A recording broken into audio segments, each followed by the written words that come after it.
നമസ്കാരം. The path is the goal എന്ന discussion സീരീസിൻ്റെ അടുത്ത സെഷനിലേക്ക് ഏവർക്കും സ്വാഗതം. നമ്മുടെ ജീവിതത്തിൻ്റെ ലക്ഷ്യം ഒരു യൂണിഫൈഡ് പേഴ്സണാലിറ്റിയിൽ എത്തിച്ചേരുക, ഫൈനൽ വേർഷനിൽ എത്തിച്ചേരുക. ഫൈനൽ വേർഷൻ എന്ന് പറയുമ്പോൾ സ്നേഹം എപ്പോഴും ഹൃദയത്തിൽ നിന്നും നിഷ്കളങ്കമായി ഒഴുകുന്ന ഒരു സ്ഥിതിയിലേക്ക് എത്തിച്ചേരുക. നമ്മൾ ആരെയാണ് ഫേസ് ചെയ്യുന്നതെങ്കിലും ആരായിട്ട് ഇൻട്രാക്ട് ചെയ്യുമ്പോഴും ഒരേ രീതിയിൽ പെരുമാറാൻ സാധിക്കുക, ബാലൻസ്ഡ് ആയിട്ടൊരു മൈൻഡിൽ എത്തിച്ചേരുക, ഇതെല്ലാമാണ്. അപ്പോൾ ഇതൊരു കണ്ടിന്യൂസ് ആയിട്ടുള്ള ഒരു പ്രോസസ്സാണ്. മഹാത്മാഗാന്ധിജി തൻ്റെ ഓട്ടോബയോഗ്രഫിക്കുള്ള ടൈറ്റിലിട്ടത് മൈ എക്സ്പെരിമെൻറ്റ്സ് വിത്ത് ട്രൂത്ത് എന്നാണ്. അപ്പോൾ അത് തന്നെയാണ് നമ്മുടെ ജീവിതത്തിലുള്ള ഏറ്റവും പ്രധാനപ്പെട്ട എക്സ്പെരിമെൻറ്റ്. നമ്മൾ നമ്മുടെ ജീവിതത്തിൽ നമ്മുടെ ഉള്ളിൽ ചെയ്യുന്ന എക്സ്പെരിമെൻറ്റ്, മനസ്സിനെ കൂടുതൽ ഉയർത്തുക, കൂടുതൽ സ്നേഹത്തിലേക്ക് ഉയർത്തുക, കൂടുതൽ സത്യസന്ധതയിലേക്ക് ഉയർത്തുക. അപ്പോൾ അങ്ങനെയാകുമ്പോൾ ഒരു സ്ട്രെസ് ഫ്രീ ആയിട്ടുള്ള ഒരു ലൈഫ് നമുക്ക് നിലനിർത്താൻ സാധിക്കും. അതാണ് നമ്മുടെ ഐഡിയൽ, നമ്മുടെ ജീവിതത്തിൻ്റെ ലക്ഷ്യം എന്ന് പറയുന്നത് അതാണ്. അപ്പോൾ എപ്പോഴും ഇവിടെ നമുക്ക് ചാലഞ്ചസ് നേരിടേണ്ടി വരും. എപ്പോഴും നമ്മുടെ ഭൗതികമായിട്ടുള്ള ജീവിതം, ഇൻട്രാക്ഷൻസ് പഴയ പോലെ തന്നെ പെരുമാറാൻ പ്രേരിപ്പിക്കും. നമ്മുടെ ടെൻഡൻസീസ് അത് നമ്മളെ പഴയ പോലെ തന്നെ പെരുമാറാൻ പ്രേരിപ്പിക്കും. ഇപ്പോൾ മഴ പെയ്യുമ്പോൾ വെള്ളം ഒഴുകുന്ന ചാലുകൾ നോക്കിയാൽ അറിയാം, ഒരു പ്രാവശ്യം ഒഴുകിയ അതേ ചാലിലൂടെയാണ് അടുത്ത പ്രാവശ്യം വെള്ളം ഒഴുകുക. അപ്പോൾ ഈ ഒരു ടെൻഡൻസി നമ്മുടെ ഉള്ളിലുണ്ട്. അപ്പോൾ ഈ ടെൻഡൻസീസിനെ നമുക്ക് എങ്ങനെ ഓവർകം ചെയ്യാൻ സാധിക്കും? അത് നമ്മുടെ ജീവിതത്തിൻ്റെ പ്രധാനപ്പെട്ട ഒരു കാര്യമാണ്. അപ്പോൾ മെഡിറ്റേഷൻ ചെയ്യുന്നതിന് മുമ്പ് ശരീരത്തിലെ എല്ലാ കോശങ്ങളെയും സംഗ്രഹിച്ചിട്ട് ഈ മെഡിറ്റേഷനിൽ പാർട്ടിസിപ്പേറ്റ് ചെയ്യിപ്പിക്കണം എന്നുള്ള കാര്യം നമ്മൾ ഡിസ്കസ് ചെയ്തു. അതിനാണ് നമ്മൾ റിലാക്സേഷൻ ചെയ്യുന്നത്. ക്ലാസ്സിലെ കുട്ടികളെ ടീച്ചർ ആദ്യം തന്നെ കംഫർട്ടബിൾ ആക്കുന്നത് പോലെ ശരീരം കംഫർട്ടബിൾ ആവുക, വേണ്ട രീതിയിൽ ക്ലെൻലിനെസ് കൊണ്ടുവരിക, അതിനുശേഷം ബോഡി റിലാക്സേഷൻ ചെയ്യുക. എന്നിട്ട് മനസ്സിൻ്റെ ആ സെൻറ്ററായിട്ടുള്ള കേന്ദ്രത്തിലേക്ക് മനസ്സിനെ കണക്റ്റ് ചെയ്യുക. നമ്മൾ ഹൃദയം എന്നുള്ള ആ ഒരു സങ്കല്പത്തിലാണ് മനസ്സിൻ്റെ ഒറിജിനെ കണക്കാക്കുന്നത്, ഹൃദയം. അപ്പോൾ നമുക്ക് ആദ്യം തന്നെ ഒരു ചെറിയ ഷോർട്ട് മെഡിറ്റേഷൻ ചെയ്യാം. അപ്പോൾ ബോഡി റിലാക്സേഷൻ ഇതിന് മുമ്പുള്ള സെഷനിൽ പറഞ്ഞതുകൊണ്ട് ആ ഡീറ്റെയിൽ ആയിട്ട് ഇപ്പോൾ പറയുന്നില്ല. നമ്മൾ നേരിട്ട് മെഡിറ്റേഷനിലേക്ക് തന്നെയാണ് പ്രവേശിക്കാൻ പോകുന്നത്. കണ്ണുകളടച്ച് ശാന്തമായിരിക്കും.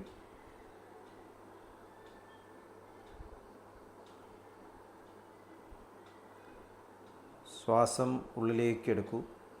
സ്നേഹം ഹൃദയത്തിൽ നിറയുന്നതായി അനുഭവിക്കൂ. ശ്വാസം പുറത്തേക്ക് വിടുമ്പോൾ സ്നേഹം ഹൃദയത്തിൽ നിന്നും എല്ലായിടത്തേക്കും വ്യാപിക്കുന്നതായി അനുഭവിക്കൂ.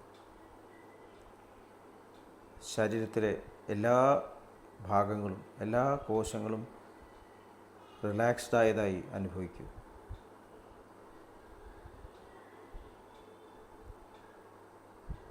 ഈ റിലാക്സേഷൻ ഹൃദയത്തിൽ അനുഭവിക്കൂ. ഹൃദയത്തിൽ കുടികൊള്ളുന്ന സ്നേഹത്തിൻ്റെ സ്രോതസ്സിൽ നിന്നും ഉദ്ഭവിക്കുന്ന ദിവ്യപ്രകാശം മനസ്സിനെ ആകർഷിക്കുന്നതായി അനുഭവിക്കൂ.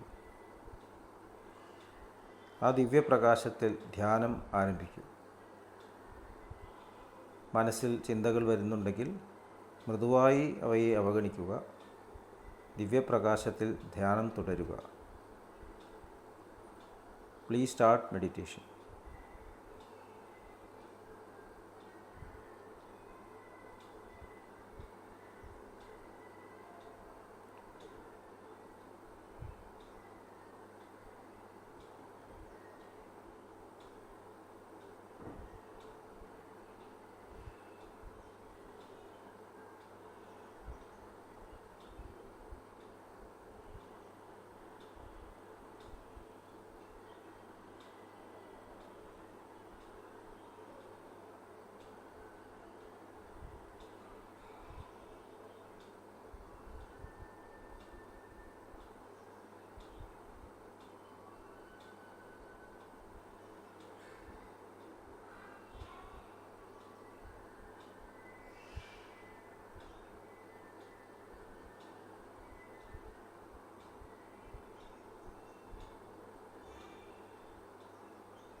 ഓക്കെ.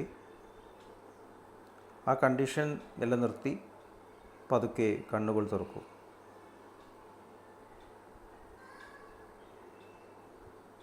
യഥാർത്ഥ ആ സ്നേഹത്തിൻ്റെ ഉറവിടത്തിലേക്ക് ഉയരാനായി നമ്മൾ ചെയ്യേണ്ട ഏറ്റവും പ്രധാനപ്പെട്ട പ്രവൃത്തി എന്ന് പറയുന്നത് നമ്മുടെ സെൽഫിഷായിട്ടുള്ള സ്വാർത്ഥപരമായിട്ടുള്ള കാര്യങ്ങളെ ക്രമേണ അവോയ്ഡ് ചെയ്യുക എന്നുള്ളതാണ്. അപ്പോഴാണ് നമ്മൾ സെൽഫ്ലെസ്നെസ്സിലേക്ക് വരുന്നത്. ഞാൻ എന്നുള്ള ഈ ചെറിയ ഈ ശരീരവും എൻ്റേതെന്ന് പറയുന്ന ചെറിയ ഒരു ലോകവും അതിൽ മാത്രം തങ്ങി നിൽക്കുമ്പോൾ നമ്മൾ സ്ട്രെസ്ഫുള്ളാവുകയാണ്, അതർനെസ് കടന്നു വരുന്നു. അപ്പോൾ അവിടെയാണ് സെൽഫ്ലെസ്നെസ് കൊണ്ടുവരേണ്ടത്. നമ്മൾ എന്ത് പ്രവൃത്തി ചെയ്യുമ്പോഴും എല്ലാവരെയും ഉൾക്കൊള്ളുന്ന രീതിയിൽ, എല്ലാവർക്കും ഹാർമണി കൊണ്ടുവരുന്ന രീതിയിൽ ചെയ്യുകയാണെങ്കിൽ നമ്മുടെ ജീവിതത്തിൽ ഹാർമണി, സമാധാനം ഒക്കെ വന്നു ചേരും. അപ്പോൾ ആ ഒരു പ്രവൃത്തിയെ നമ്മൾ സാക്രിഫൈസ് എന്ന് പറയും, ത്യാഗം. ഇപ്പോൾ പുരാണ സ്ക്രിപ്റ്റേഴ്സൊക്കെ വായിച്ചു കഴിഞ്ഞാൽ യജ്ഞം എന്നുള്ള വാക്ക് കേട്ടിട്ടുണ്ട്. ഭഗവാനെ തന്നെ, ഈശ്വരനെ തന്നെ യജ്ഞം എന്നാണ് വിളിക്കുന്നത്. ഈശാവാസ്യ ഉപനിഷത്തിൽ ആദ്യത്തെ ശ്ലോകം പറയുന്നത് ഈശാവാസ്യം ഇതം സർവം യത് കിഞ്ചത് ജഗത്യാം ജഗത് തേന തെക്തേന ഭുഞ്ജീത മാ ഘൃത കശ്യതി ധനം. ഈ കാണുന്ന പ്രപഞ്ചമെല്ലാം ഈശ്വരനാൽ വസിക്കപ്പെട്ടിരിക്കുന്നു. അതായത് ഈ പ്രപഞ്ചത്തിൻ്റെ അബ്സല്യൂട്ടായിട്ടുള്ള ഫൗണ്ടേഷൻ എന്ന് പറയുന്നത് പൂർണ്ണമായിട്ടുള്ള ബാലൻസ്ഡ് ആയിട്ടുള്ള സ്നേഹമാണ്, ഹാർമണിയാണ്. നമ്മളൊരു വെളുത്ത ബോർഡിൽ ഒരു കറുത്ത കുത്ത് ഇട്ട് കഴിഞ്ഞാൽ നമ്മൾ ആ കറുത്ത കുത്തേ ശ്രദ്ധിക്കുള്ളൂ, വെളുത്ത ബോർഡ് ശ്രദ്ധിക്കില്ല. അതുപോലെ ഈ ഫൗണ്ടേഷൻ അത് നമ്മൾ കാണില്ല. അതിൻ്റെ മുകളിൽ സംഭവിക്കുന്ന സംഭവങ്ങളിലാണ് നമ്മൾ ശ്രദ്ധ തിരിക്കുന്നത്. അതുകൊണ്ടാണ് ഇവിടെ പ്രശ്നങ്ങൾ കാണുന്നത്. അപ്പോൾ അവിടെ നിന്നും തിരിഞ്ഞിട്ട് നമ്മൾ യഥാർത്ഥ ഫൗണ്ടേഷനിലേക്ക് കണക്റ്റ് ആവുകയാണെങ്കിൽ നമുക്ക് മനസ്സിലാവും യഥാർത്ഥത്തിൽ ഫൗണ്ടേഷനാണ് ഉള്ളത്. ഒരു സിനിമ നടക്കുമ്പോൾ സ്ക്രീൻ ഇല്ലെങ്കിൽ സിനിമ നടത്താൻ പറ്റില്ല. ആ സ്ക്രീനിൻ്റെ ചുളിവുകളൊന്നും ഉണ്ടാകാൻ പാടില്ല, റിങ്കിൾസ് ഒന്നും ഉണ്ടാകാൻ പാടില്ല. അപ്പം അതുപോലെ ഒരു ബേസ് ഉണ്ട്, ഫൗണ്ടേഷൻ ഉണ്ട്. നമ്മൾ അവിടേക്ക് എത്രത്തോളം കൂടുതൽ കണക്റ്റഡ് ആവുന്നു അത്രത്തോളം നമ്മളുടെ ജീവിതത്തിൽ പെർഫെക്ഷൻ വന്നു ചേരുന്നു. അപ്പോൾ നമ്മുടേതായിട്ടുള്ള കാര്യങ്ങളെ മാറ്റി നിർത്തുക, അതാണ് സാക്രിഫൈസ് എന്ന് പറയുന്നത്. ഇപ്പോൾ മെഡിറ്റേഷൻ ചെയ്യുമ്പോൾ ചിന്തകളെ അവഗണിക്കുക എന്ന് നമ്മൾ പറഞ്ഞു. നമ്മുടേതായിട്ട് ചിന്തകളെ അവഗണിക്കുക, സെൽഫിഷായിട്ടുള്ള ചിന്തകളെ അവഗണിക്കുക. എന്നിട്ട് പിന്നെ അവിടെ എന്താ കൊണ്ടുവരേണ്ടത്? ഒരു ചിന്ത മാത്രം.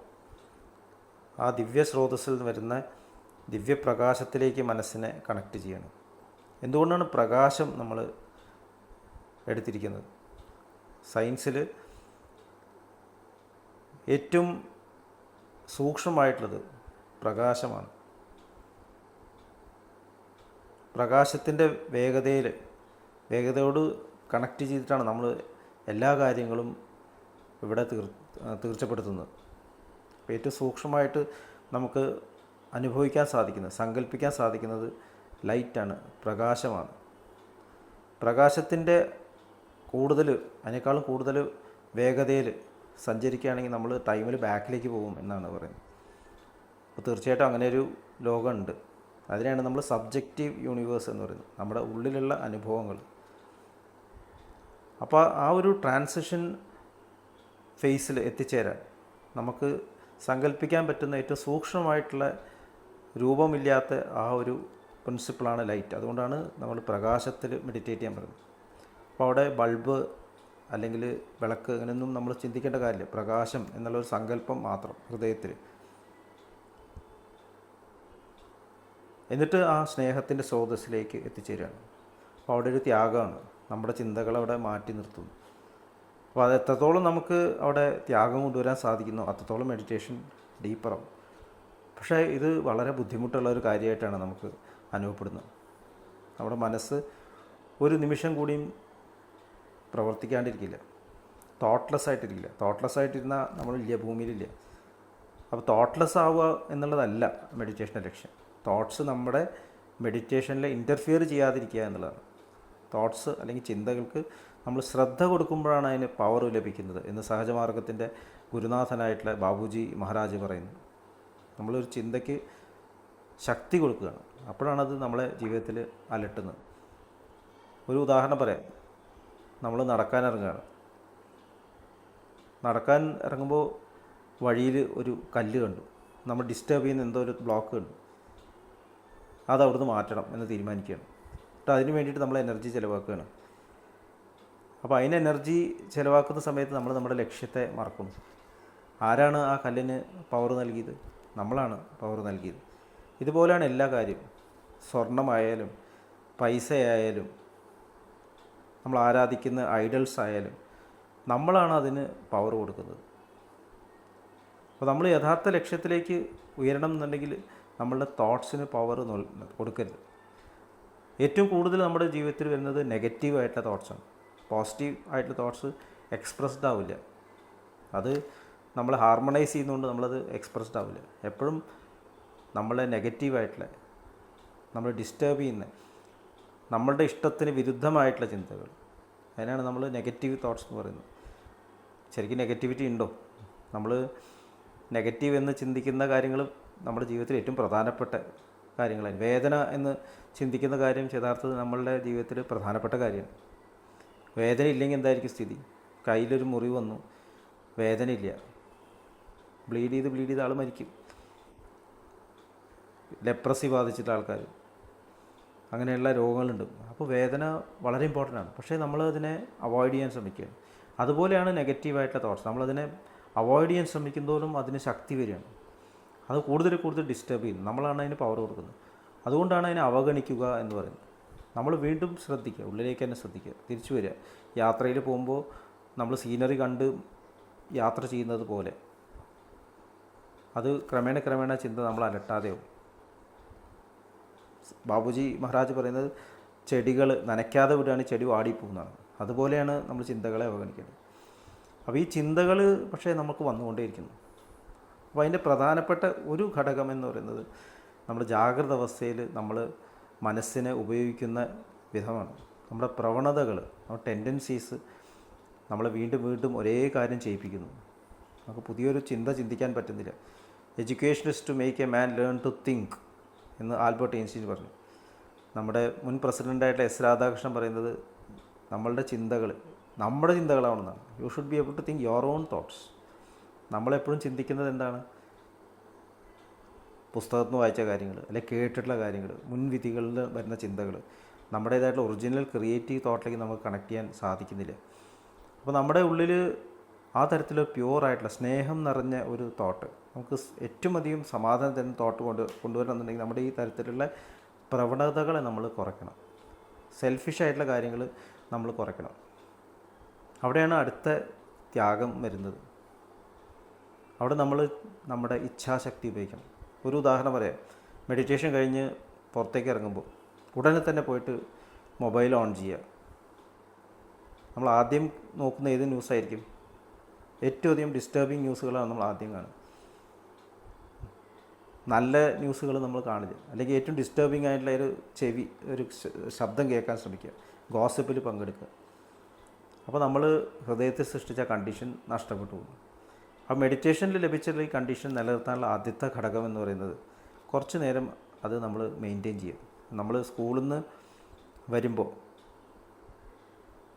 പാഠങ്ങൾ റിവൈസ് ചെയ്യുന്നത് പോലെ, അങ്ങനെയാണെങ്കിൽ അടുത്ത ദിവസം ക്ലാസ്സിൽ പോകുമ്പോൾ പെട്ടെന്ന് മനസ്സിലാവും, ഓർമ്മയുണ്ടാവും. ഇല്ലെങ്കിൽ ഇത് മറന്നു പോകും. പഠിച്ചിട്ട് നമ്മൾ അത് റിവൈസ് ചെയ്തില്ലെങ്കിൽ മറന്നു പോകും. അപ്പോൾ ഇവിടെ നമുക്കൊരു റിവിഷൻ ആവശ്യമുണ്ട്. കുറച്ച് നേരം അത് അയവിറക്കുക. അപ്പോൾ ഒരു നല്ല ഒരു ചിന്ത നൽകുന്ന ഒരു വാക്കോ ഒരു ചിന്തയോ ഒരു പുസ്തകമോ എന്തെങ്കിലും കുറച്ച് നേരം വായിച്ചുകൊണ്ടിരിക്കുന്നത് നല്ലൊരു കാര്യമാണ്. അപ്പോൾ മെഡിറ്റേഷൻ കഴിഞ്ഞ ഉടനെ ഏതെങ്കിലും നല്ല ഒരു തോട്ട്, മഹാത്മാക്കൾ നൽകിയുള്ള പോസിറ്റീവായിട്ടുള്ള തോട്ട് വായിക്കുക. കുറച്ച് നേരം ആ തോട്ടിലിരിക്കുക, എന്നിട്ട് പുറത്തേക്ക് ഇറങ്ങുക. അപ്പോൾ ഫസ്റ്റ് സ്റ്റെപ്പ് അതാണ്. നമ്മൾ ഇന്ന് ഈ തരത്തിൽ ഉള്ള ഒരു മെസ്സേജ് വായിക്കാം. ഹാർട്ട്മുള്ളസിൽ whispers from the brighter world എന്നുള്ള ഒരു സ്പിരിച്വൽ ലിറ്ററേച്ചറുണ്ട്. ബ്രൈറ്റർ വേൾഡിൽ നിന്ന്, പ്രകാശലോകത്ത് നിന്ന് ഗുരുനാഥന്മാർ നൽകിയിട്ട് സന്ദേശങ്ങളാണ്. അപ്പോൾ അതിലൊരു സന്ദേശം ഞാൻ ഇപ്പോൾ ഒരു എക്സാമ്പിളായിട്ട് വായിക്കാം. Tuesday, April 6, 1999, 5 p.m. Your heart can become the heart of the world. 1,000 suns and 1,000 planets can dwell in it. Each one of your particles is a latent world. All is in all. The whole creation is only a breath of the divine. Who are you as thinking and acting entities? You should always consider yourself as being as small as an atom in the hand of God. Babuji Maharaj. ചൊവ്വാഴ്ച April 6, 1999 വൈകുന്നേരം 5 മണിക്കുള്ള മെസ്സേജാണ്. നിങ്ങളുടെ ഹൃദയം ലോകത്തിൻ്റെ ഹൃദയമായി മാറാൻ സാധിക്കും. 1000 സൂര്യന്മാരും 1000 ഗ്രഹങ്ങൾക്കും അതിൽ വസിക്കാനാവും. നിങ്ങളുടെ ശരീരത്തിലെ ഓരോ കണവും ഒരു പ്രപഞ്ചമാണ്, ഒരു ലോകമാണ്. എല്ലാം എല്ലാത്തിൻ്റെ ഉള്ളിലുമുണ്ട്. All is in all. ഈ സൃഷ്ടി മുഴുവൻ ദിവ്യതയുടെ ഈശ്വരൻ്റെ ഒരു ശ്വാസം മാത്രമാണ്. നിങ്ങൾ ചിന്തിക്കുന്നതും പ്രവർത്തിക്കുന്നതുമായിട്ടുള്ള എൻറ്റിറ്റി, നിങ്ങൾ ആരാണ്? നിങ്ങൾക്ക് എപ്പോഴും ഒരു ചിന്ത വേണം. എന്താണ്? നിങ്ങൾ ഈശ്വരൻ്റെ കൈകളിലുള്ള ഒരു ആറ്റമാണ് എന്നുള്ള ചിന്ത വേണം. അപ്പോൾ ആ ഹ്യൂമിലിറ്റി നമ്മുടെ ഉള്ളിൽ വേണം. ഹമ്പിളായിട്ട് ഒരു ഹൃദയത്തിലേക്കാണ് നോളജ് കടന്നു വരും. വിദ്യാദദാതി വിനയം എന്ന് പറയും. വിനയാന്വിതരാവുക എന്നുള്ളത് നമ്മുടെ ജീവിതത്തിൻ്റെ പ്രോഗ്രസ്സിലെ പ്രധാനമായിട്ടുള്ളൊരു ഘടകമാണ്. അപ്പോൾ ഇത്രയും പറഞ്ഞുകൊണ്ട് ഇന്നത്തെ സെഷൻ ഇവിടെ നിർത്തുന്നു. അടുത്ത സെഷനിൽ വീണ്ടും കണ്ടുമുട്ടാം. നന്ദി, നമസ്കാരം.